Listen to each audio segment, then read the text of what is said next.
আমাক আমাৰ এই MLA জন আছিলে যে এই ভবলা ছাগলীৰ নিচিনা কথা পাতে যে সেইজনো কৈছিলে আমাক কথা পাতাই দিম। আমাকতো নিৰ্বাচনৰ সময়ত ফিজু হাজৰিকা ছাৰেও কৈছিলে আপোনালোকক চাম। তেওঁ যেতিয়ালৈকে ৰজা ঘৰত গৈ সিংহাসনখন পায় তেতিয়া চব ফেটুকা ফেন হৈ থাকে।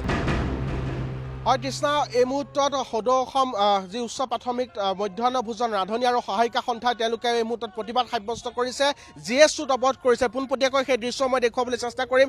খানাপাৰাত এই মুহূৰ্তত GS ৰোড অৱৰোধ কৰিছে ৰান্ধনি সহায়িকা সন্থাই আৰু তেওঁলোকে তামোল পাণ দি চৰকাৰলৈ আহ্বান জনাইছে যে মজুৰি বৃদ্ধিৰ লগতে তেওঁলোকৰ যি দীৰ্ঘদিনীয়া কেইবাটাও দাবী আছে এই দাবীসমূহ যাতে পূৰণ কৰে। তেওঁলোকে ইয়াত লিখিছে যে আমাৰো ভোক আছে, আমাৰো পৰিয়াল আছে, 1500 টকাত আমাৰ ঘৰ নচলে বুলি তেওঁলোকে কৈছে। অৰ্থাৎ 1500 টকাৰ যি মাননি তেওঁলোকক দি অহা হৈছিল মধ্যাহ্ন ভোজন ৰান্ধনিসকলক, সেই 1500 টকাৰে মাহটো চলাত যথেষ্ট অসুবিধা আছে। গতিকে এই মুহূৰ্তত দেখুৱাইছোঁ চৰকাৰলৈ তেওঁলোকে আহ্বান জনাইছে। পোনে পোনে মই তেওঁলোকৰ প্ৰতিবাদী কাৰ্যসূচীৰ মাজলৈ গৈছোঁ। নিৰ্মূল কৰিবলৈ তেখেতক প্ৰভু ভগৱন্ত সুমতি দিয়ক, এই আমাৰ শত কোটি মিনতি জনাই সেৱা নিবেদিছোঁ। কৃষ্ণ কৃষ্ণ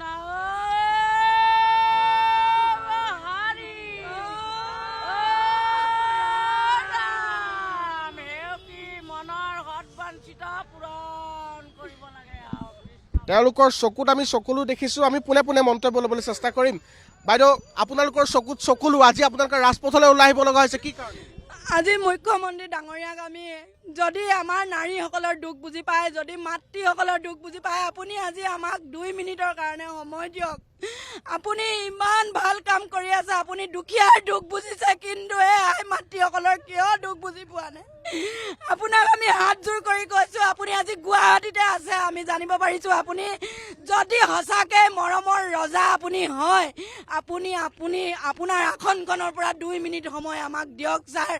আপুনি বহুত কাম কৰিছে, কিন্তু আই মাতৃসকলৰ এই ৰন্ধন কৰ্মীসকলৰ হৈ এবাৰো আপুনি লগ নকৰে, আপুনি এবাৰো আলোচনা নকৰে, আপুনি এবাৰো নকয়। কিন্তু ইতিমধ্যে 14খন ৰাজ্যত ইতিমধ্যে মাননি বাঢ়িছে, আমি গম পাইছোঁ, আমি জানিব পাৰিছোঁ। সেইকাৰণে আপোনাৰ ওচৰত আমি একদম তামোল পাণ দি হাত জোৰ কৰি কৈছোঁ, ছাৰ আপুনি আমাক আজি কওক, যাতে আপোনালোকৰ চাকৰিটো ৰান্ধন কামটো নাথাকে, নহয় আমি মাননিটো বঢ়াই দিম। 2টাৰ ভিতৰত এটা কওক আৰু 2 মিনিট সময় আমাক দিয়ক। যেতিয়ালৈকে আপুনি ইয়াত নাহিব, যেতিয়ালৈকে আমাৰ লগত আলোচনা নকৰিব, আমি তেতিয়ালৈকে ইয়াৰ পৰা নাযাওঁ। কিন্তু ইয়াতকৈ ভয়ানক পৰিস্থিতি হ'ব। আপোনালোকে লিখিছে আমাৰো পৰিয়াল আছে, আমাৰো ভোক আছে, আমাৰ 1500 টকাত ঘৰ নচলে। সেয়া কি কাৰণে লিখিব লগা হ'ল? 1500 টকাত এখন ঘৰ নচলে। তেওঁলোকৰ একাপ চাহৰ দাম নহয়, তেওঁলোকে ভাত খোৱা এসাঁজ ভাতৰ দাম নহয়। সেইকাৰণে আমি লিখিবলগীয়া হৈছে। আৰু 1500 টকা 2022 চনৰ 25 তাৰিখে কৈছিলে যে 25 মাৰ্চত কৈছিলে যে ৰান্ধন আই মাতৃসকলে এটা মাননি পাব, তেওঁলোকে পাব, অৰুণোদয় পাব। কিন্তু আপোনালোকে কিমান আৰু মিছা কথা ক'ব? তাৰ অৰুণোদয় অৰ্ডাৰটো আমি আপোনাক দিবলৈ আনিছোঁ ছাৰ, আপোনাক আমি দি দিম আজি। আমাকতো আপোনালোকে অৰুণোদয়টোও নিদিলে, আৰু 1500 টকাত আমাৰ ঘৰ নচলে। 2টাৰ ভিতৰত ছাৰ এটা কৰক, আমি ইয়াৰ পৰা নাযাওঁ। আৰু আজি মই আৰু অন্যান্য ৰান্ধনি সকলো আছে, মই কিন্তু পুনৰবাৰ দৃশ্যটো দেখুৱাবলৈ কৈছোঁ। এই মুহূৰ্তত GS ৰোডত অৱস্থান কৰিছে শ শ ৰান্ধনিয়ে। এই দৃশ্যটো আপোনালোকে এই মুহূৰ্তত মন কৰক।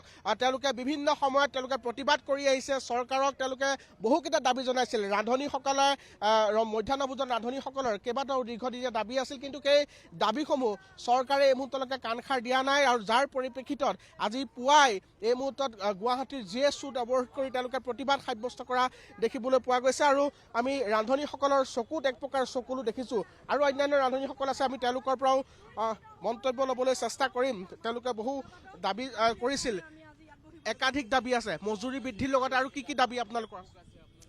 আমাৰ হাজাৰটা দাবী হ'লে আজি একো দাবী কথা নকওঁ। মুঠতে মুখ্যমন্ত্ৰী ডাঙৰীয়া আহক, আমাক 2 মিনিট অনলি 2 মিনিট সময় দিয়ক। তেখেত লগত আজি ধৈৰ্য এটা সীমা আছেতো। 2005 চনৰ পৰা আপোনালোকে চিন্তা কৰকচোন, ইমান দিনে মানুহৰ সহ্য এটা শক্তি থাকে। গতিকে মাতৃ হ'ল বুলি ইমান মানুহক প্ৰমাণ চাব নাপায়। মানুহ হৈ পেলাই মানুহৰ মানৱতা বোধটো থাকিব লাগে, তেতিয়াহে মানুহৰ পৰিচয়টো হয়, নহ'লে মানুহৰ পৰিচয় নহয়। হয় মুখ্যমন্ত্ৰী হওক, হয় কোনোবা বনোৱা হওক, মানুহৰ মানৱতা বোধটো থাকিব লাগে, দুখ সুখ বুজিব লাগিব। আপোনালোকৰ লোকসভা নিৰ্বাচনৰ সময়ত আলোচনা কৰি কৈছিলে যে আপোনালোকৰ সমস্যাসমূহ সমাধান কৰা হ'ব, আপোনালোকক এক প্ৰকাৰ সৈমান কৰিছিল, কি হ'লগে তাৰপিছত? ফুটুকাৰ ফেন হ'ল কি হ'ব, একো মুখেহে কয়, ৰাতি হ'লে 7 হাল বাই পুৱা হ'লে এহালো নাই, ঠিক তেনেকুৱা অৱস্থা, আৰু বিশেষ ক'বলগীয়া আছে বুলি মই নাভাবোঁ।